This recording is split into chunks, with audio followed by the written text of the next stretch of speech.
Hola chicos, vamos a revisar la presentación de gusto y olfato, que son llamados los sentidos químicos. 3, 2, 1.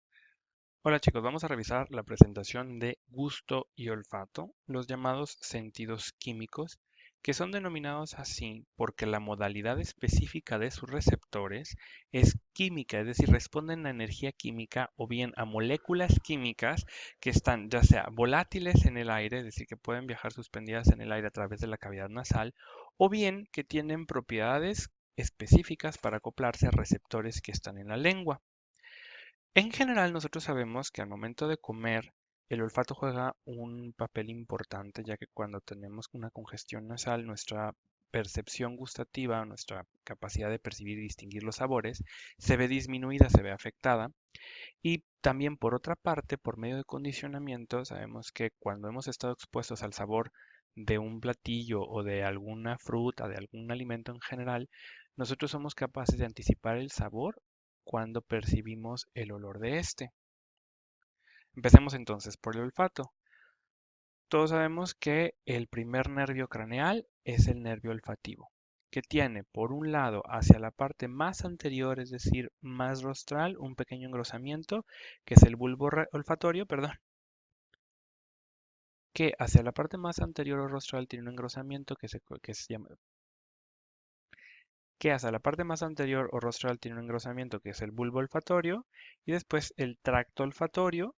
También tiene una serie de nervios olfatorios que son células bipolares que atraviesan una lámina porosa llamada lámina cribosa del etmoides, es uno de los huesos del cráneo, y que estos nervios olfatorios hacen sinapsis con células olfatorias que se encuentran en la mucosa también de esta cavidad olfatoria.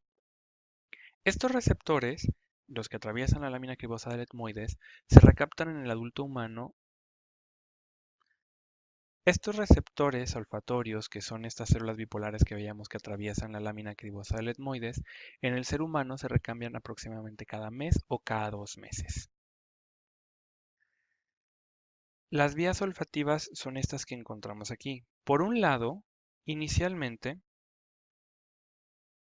Por un lado, inicialmente, las partículas químicas suspendidas en el aire que respiramos hacen contacto y estimulan a estas células receptoras olfatorias, que son estas bipolares que encontramos aquí, que a su vez hacen sinapsis con células que se encuentran en el bulbo olfatorio y entonces son transportadas hacia la corteza piriforme, que es la corteza olfatoria primaria, y de ahí puede ir por un lado hacia la corteza entorrinal y de ahí al hipocampo, o bien también puede hacer sinapsis hacia la parte de la amígdala.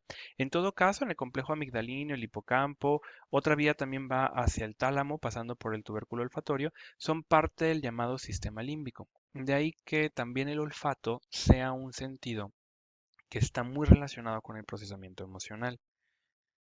Aquí tenemos esquemáticamente cuáles son las vías que se llevan, ¿no? Los receptores olfatorios hacen contacto con el bulbo olfatorio, de ahí a la corteza piriforme, todo esto en el lóbulo temporal medial, y de ahí puede irse hacia la amígdala o bien hacia el hipocampo vía corteza entorrinal. De la amígdala se va hacia el núcleo dorsomedial del tálamo y de aquí se va hacia la corteza órbitofrontal. Recordemos un par de cositas respecto al olfato.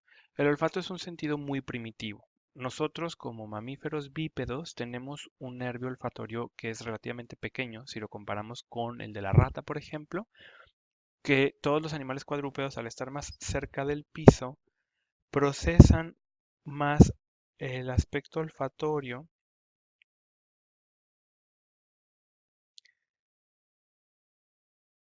Los mamíferos y los animales en sí cuadrúpedos al estar más cerca del piso tienen un reconocimiento del entorno y se guían más por el olfato. De ahí que tengan o requieran más tejido neural, más tejido nervioso para procesar esta información que llega por vía olfatoria. Nosotros, al caminar erguidos, alejamos el rostro del piso y cambiamos nuestros sentidos, digamos, el orden primario de los sentidos, por así llamarlo, o el orden de los sentidos en general. Cambiamos el orden o la jerarquía. Cambiamos la jerarquía de los sentidos dándole mayor peso a la visión, ya que al estar en posición erguida alejamos nuestra cabeza del piso, repito, pero podíamos ver más hacia el horizonte cosas que estaban lejanas a nosotros. Esto ya se ha discutido en otras ocasiones. Esto ya lo hemos discutido en otras ocasiones en clase. Ha sido un salto evolutivo muy importante, porque dejamos de depender del contacto con estímulos proximales para procesar estímulos distales como aquellos que podemos ver. Podemos ver objetos a una distancia mucho más larga de lo que podemos percibir por olfato. El olfato es el único sentido que llega primero a la corteza primaria y después al tálamo. El resto de las vías sensoriales pasan por el tálamo y de ahí a su área primaria en la corteza. Pasamos entonces al gusto. Los receptores gustativos se encuentran en la superficie de la lengua, dentro de lo que conocemos como papilas gustativas. Existen tres tipos de papilas gustativas: las circunvaladas, las fungiformes y las filiformes. Dentro de estas papilas es que encontramos los botones que contienen receptores. Aquí vemos la lengua, por ejemplo, y un pequeño corte, una sección, nos muestra las papilas circunvaladas, como su nombre indica, las fungiformes, es decir, que tienen forma de hongo, y las filiformes, es decir, aquellas que tienen forma de vellosidad. Aquí vemos un recorte aquí vemos una sección más detallada de el corpúsculo gustativo, que si lo vemos se encuentra aquí. Aquí vemos en una sección de un corpúsculo gustativo que se encuentra en este caso en una papila circunvalada, y podemos ver cómo hay células de sostén, pero también células sensoriales, y de las mismas surgen terminales nerviosas.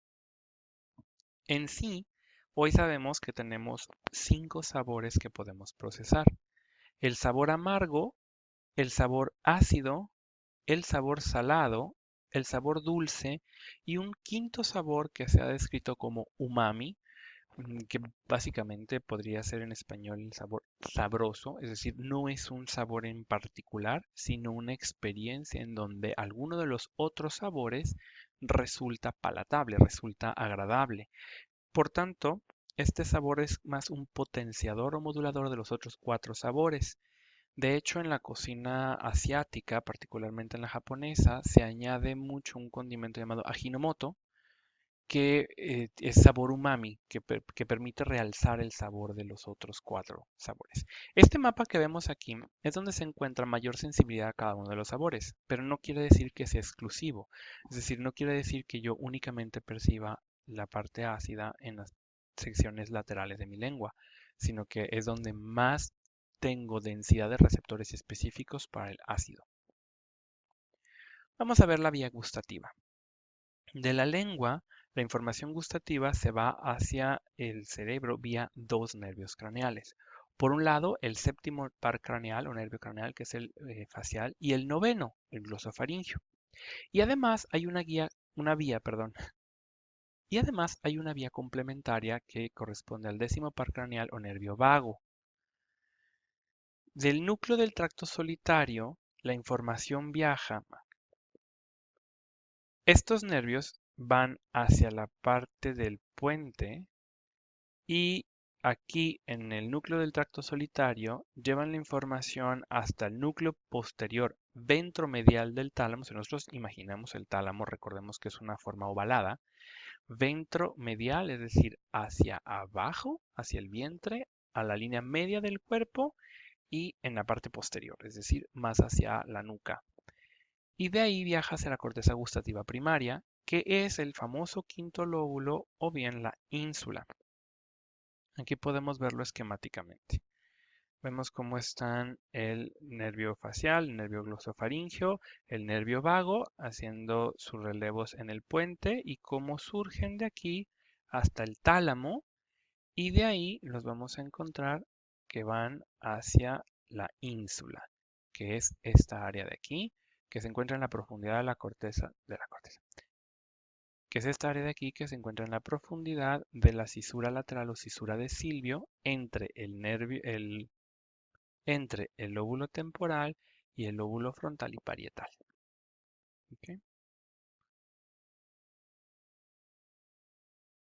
Y eso es todo. Como les mencioné en el salón de clases, la verdad es que estos dos sentidos son bastante sencillos.